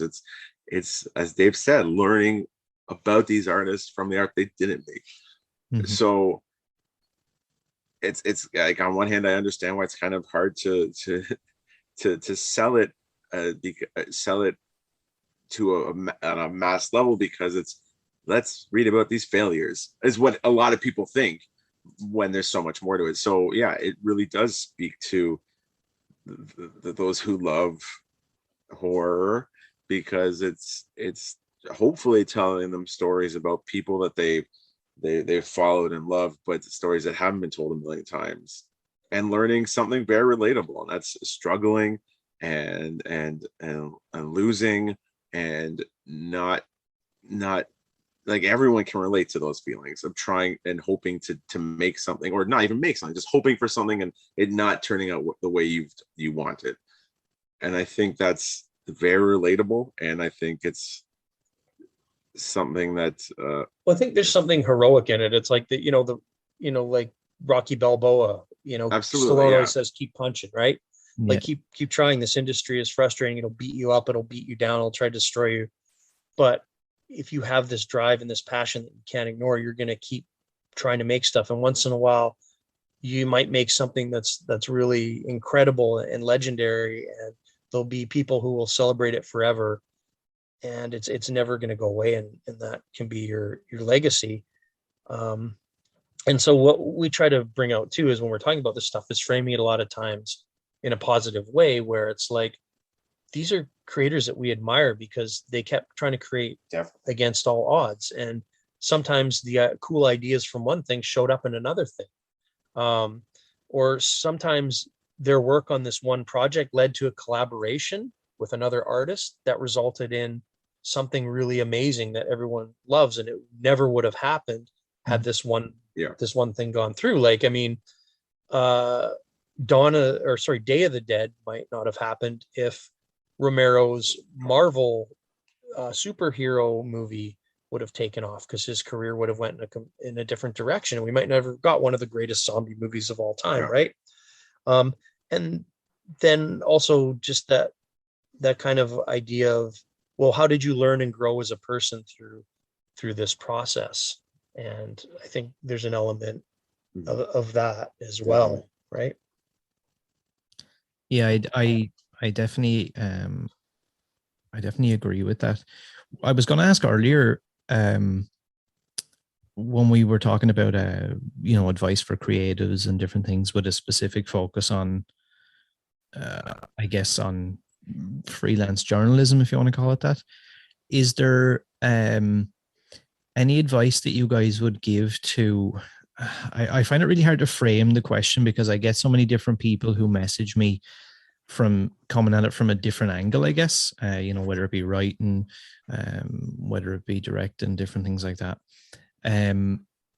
How could I best put it? What's the what would you say the best way for somebody to break into the industry would be? I see a lot of fan made books now, or whatever you want to call them. Unauthorized books about movies where they're not officially licensed, anything like that. You see a lot of people writing treatments of their own versions of existing IPs and stuff. How would you suggest that someone gets their name out there? And you're talking about in terms of the world specifically of horror journalism, right? Is that how? Yeah, I guess a lot of the questions seem to be framed around script writing and books in particular. I think the coffee table style book versus magazine or comic or anything like that, it seems to be more focused around I guess the lore behind movies, or maybe just the lore of the fictional universes. Okay, I think there's some basics there if you're trying to break in. If you're going to be telling a story, whether it's in an article or a book or in a documentary project, what can you bring to the table that's new?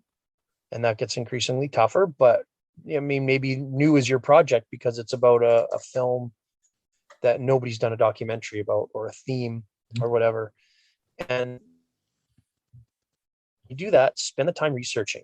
It's not the most fun thing, although sometimes it's a blast because you uncover stuff, but put that time in. People will recognize it. Be detail oriented for sure. That's key, especially in such a crowded field, and when there's other experts out there that can call you out for not doing what you should have done. Find trusted collaborators to work with, whether that's an editor somewhere that might want to run your stuff, or maybe a filmmaking partner to help you make a documentary, or maybe a writing partner for your screenplay. And do not be afraid of criticism. This is one of the biggest things. Take criticism with open arms. You don't have to take every single person's piece of advice, but it's good to sort of cultivate a group of people that you trust to look at your work, and that'll give you honest feedback, and be humble about it and be thankful about it. I always say that when I would do talks about writing, there's two types of writer's ego. There's the one where you think everything you've written is awesome and you submit it and it doesn't need to be changed because you're really talented. And then there's the one where your ego prevents you from doing anything that's less than 110% because you want it to be as best as it could be. And so you've gone over the details, you've checked the spelling, you've double checked the research. And that's the kind of writer's ego that you need, and that will help you succeed. And then just on a practical level, like my career started because I started writing for free for the university newspaper. And then I became the arts entertainment editor, then the editor in chief. I put the time in, and I still know a lot of those people, and we're still working together on some projects and writing. And so, networking is definitely a part of it, and having a good work ethic, being detail oriented, all those things will allow you to rise to the top. And then I could do like an entire podcast sort of talking about how people should pitch things to outlets, but it, shouldn't really get into that other than just sort of what I said about being detail oriented and research. If you want to get on board with a website or a publication, don't pitch them something that they did a feature on 2 years ago. You got to research who you're pitching to as well, right? Otherwise, you're just going to kind of make a bit of a fool out of yourself. Mark, what are your thoughts on that? No, I think that's sorry not to add anything, but I think you just nailed. I mean, for an answer to that question, I think you nailed it. Be familiar with. I think that you got it right there. Yeah, and if you want to do horror journalism, then digest a lot of horror journalism, read a lot of it. If you want to write screenplays, read a lot of screenplays. Mm-hmm. It'll intuitively give you a sense of how these things work and how you should write them, and give you the practice. And I don't know if that doesn't work, like make a blood pact with a demon and see if that'll get you further. I feel like I feel like for writing and stuff, I'm still figuring it all out. I mean, I know I've written, I think the one we're working on right now would be my 14th feature script that I've written. And I mean, I do have one currently in production. So but it took 13 to get to a no budget guerrilla film being made. But yeah, it's still figuring that out. I don't think there's a magic bullet or super simple answer. The one of my favorite pieces of advice I ever read was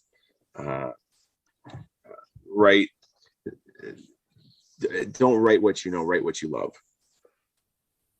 Because everyone's always like, write what you know, but I like that one, write what you love. And I think that's that way you can stay passionate about it. And that's and you can research something and it becomes right? Of course, Which you should if you're writing about it.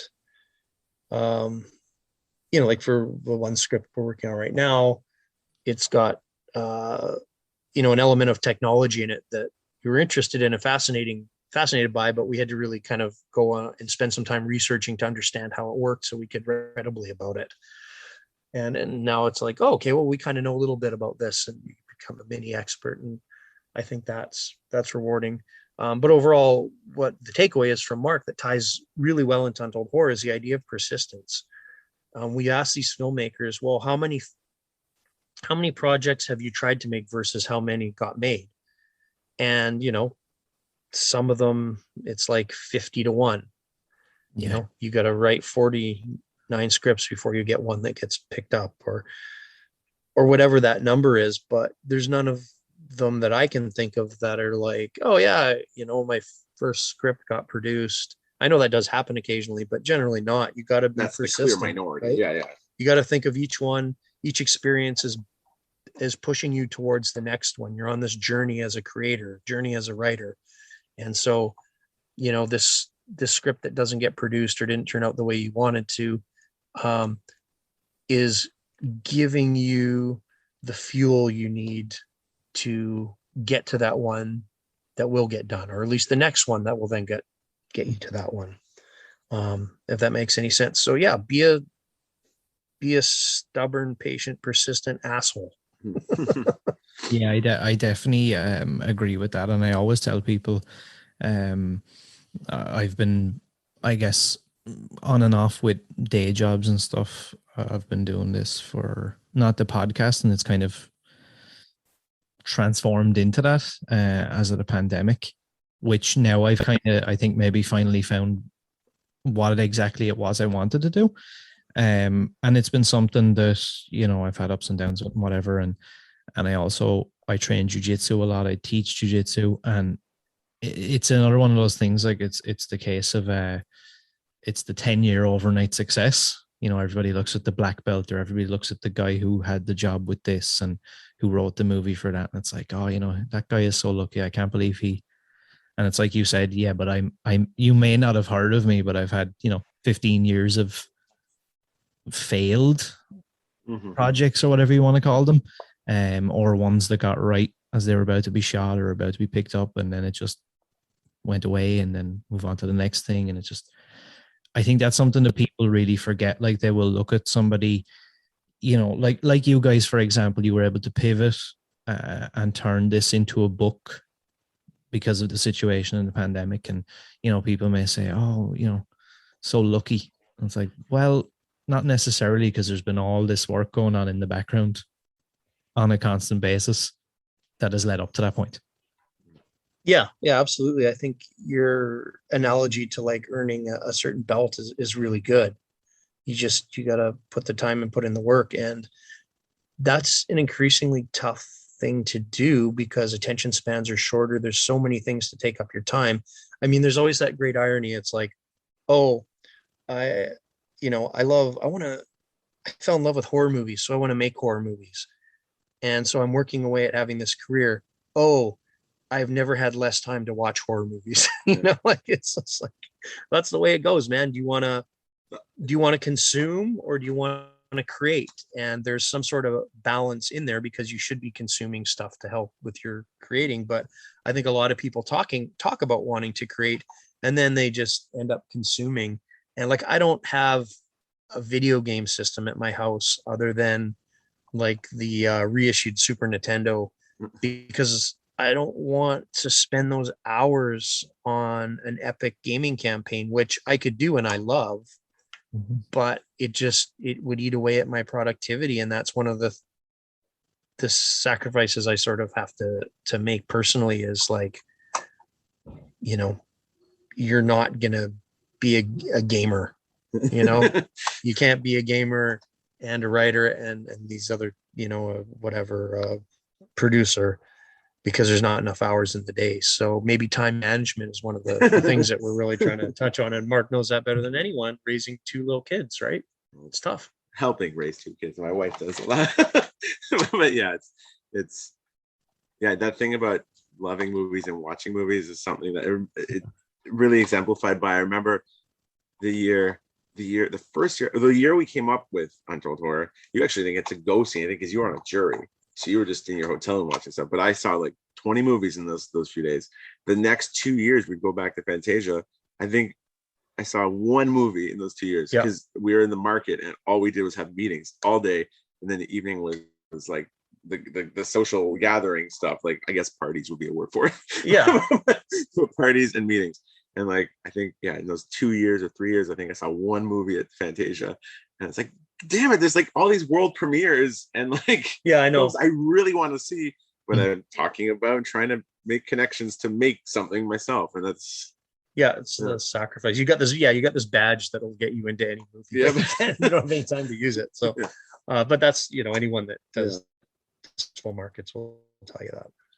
So a quick overview then, final couple of questions. So as regards the future, I know you probably can't dive into too much. I was going to bring up, is there a reason that both of you guys are together right now? And obviously you alluded to you're currently working on something, but is there anything that you can say about the future or what people can expect? I mean, like, we're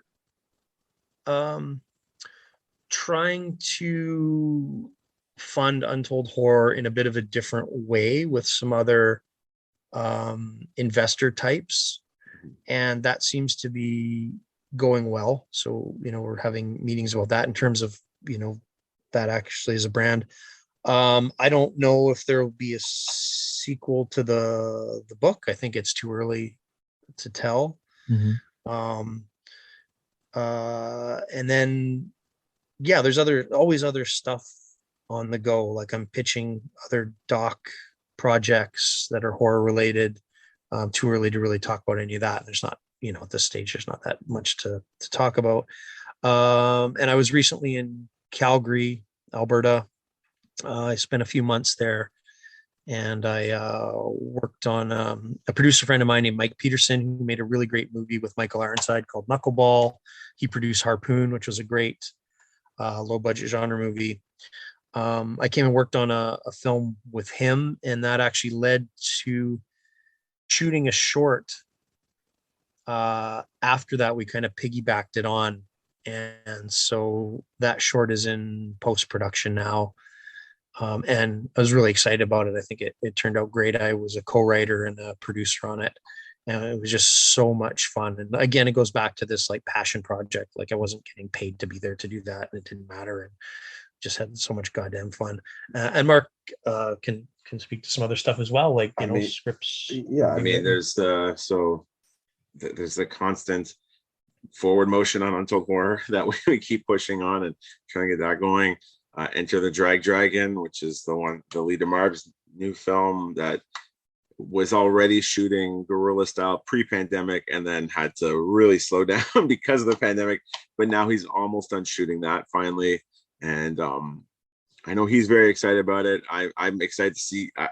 It's something I'm curious to see how it's going to turn out. I know it's going to turn out to be something fun for sure. If anyone's seen his films like Jesus Christ Vampire Hunter or Harry Knuckles or those ones, it's something that in 30 years in whatever format Vinegar Syndrome is putting things out, and there'll be a Lita Marv retrospective box set. Like Arrow, I feel like could be putting out this gorgeous 100%. box set of all his films. That I feel it should be, but yeah. So there's Drag Dragon.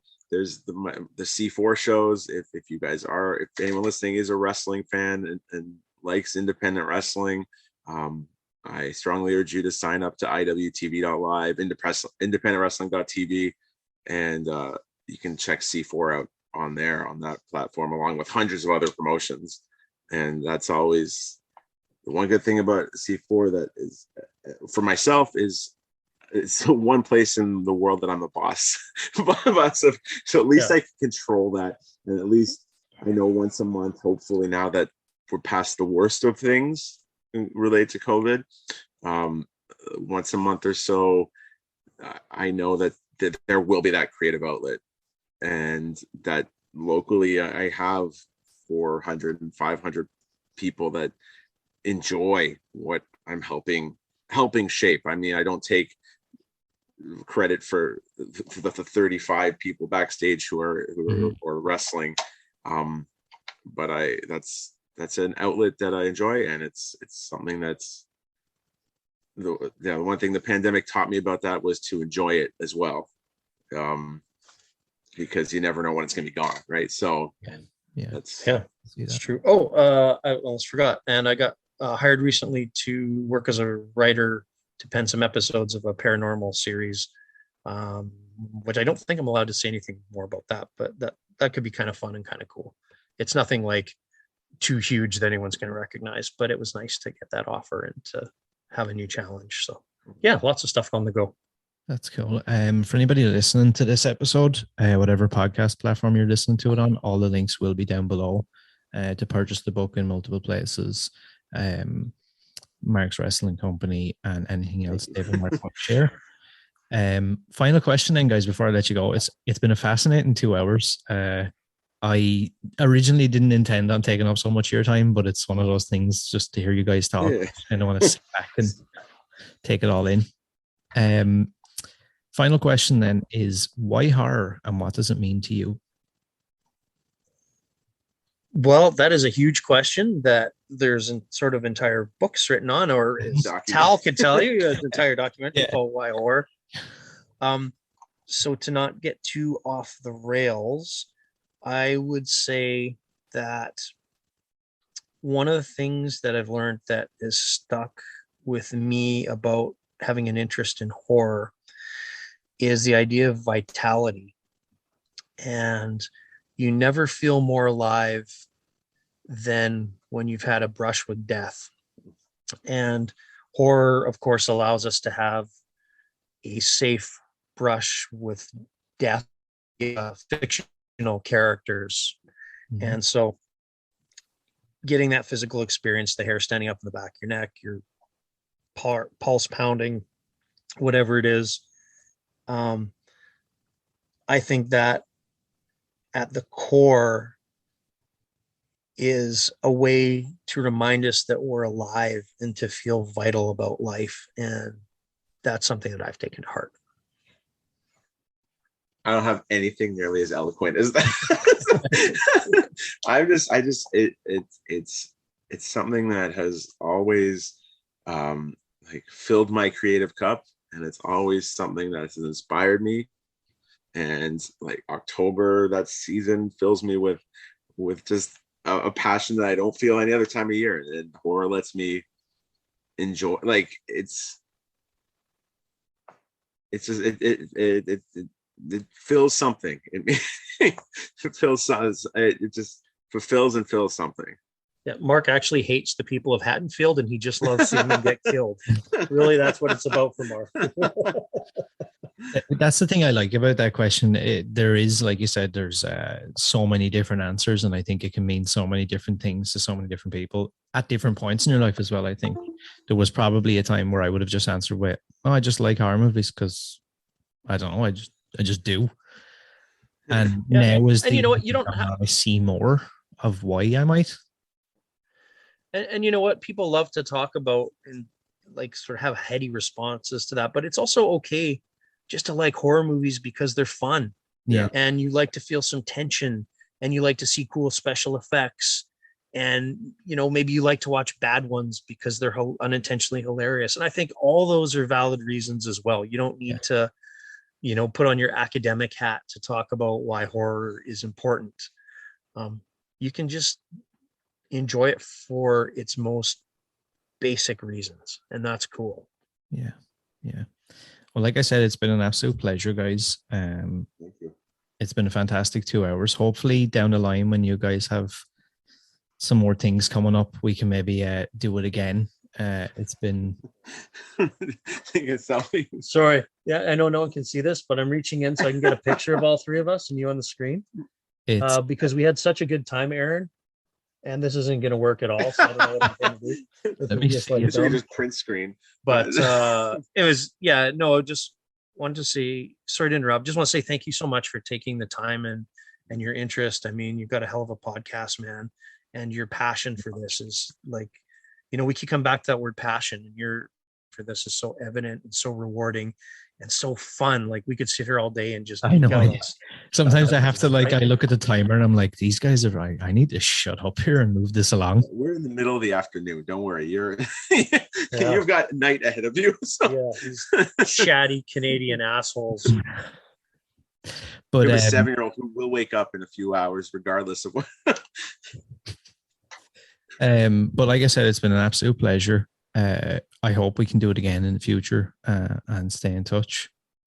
And all the best. Yeah, anytime, man. Like more than happy to be available to help you with anything in the world of horror, man. It's just been very satisfying. Thank you so much. 2 better people to ask for help. Yay. You hear that? Every other future guest. You said it here. Can't think of 2 better people. Take that, Tao. Yeah. Tal. Evil wears many masks, but pure horror wears only one. Support First Class Horror on Patreon for as little as $1. Can't get enough of the horror? Carve yourself a deal from official merchandise only on Teespring. Join us on all social media at First Class Horror. We have such sights to show you.